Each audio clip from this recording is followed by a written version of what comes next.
Yeah, I just want to say something kind of broadly, and listening to Dhoruba is always educational for me. And I think that the title of this event, Enemies of the State, kind of reflects a lot of the sentiments that Dhoruba has been talking about, this idea that, there essentially is a war going on. And it's interesting because at a community forum where we largely talked about racial profiling in Southeast 2 days ago, I heard very similar sentiments, this idea that the young men out on the streets were soldiers and they were at war with the state. And so obviously it's a real experience for many communities and for many people.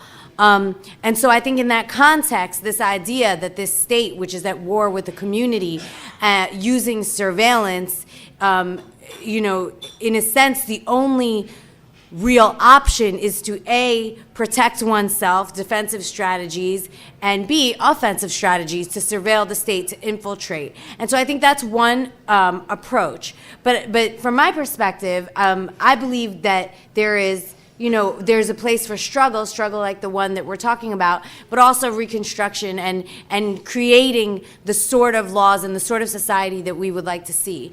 And when I look at surveillance in that context, in the context of reconstruction, reform you might call it, or reconstruction, what place does surveillance have? Should no one know anything about anyone else? Should everything be private? Are there moments where things shouldn't be private? The one thing that I think is similar between COINTELPRO and between the moment we're in today is this idea of no criminal predicate. And the same thing happens for young black men walking down the street in Southeast D.C. There need not be any sort of criminality associated with their behavior, because simply their presence in a certain place at a certain time is sufficient, and it's really a racial profiling to say that their privacy should be violated. And similarly, I think that the sort of transformation that happened with the Patriot Act is this idea that you no longer needed to be committing any crime. You no longer almost needed to be committing a crime. And so I do think there are things to think about in broad senses, in terms of international solidarity with other movements,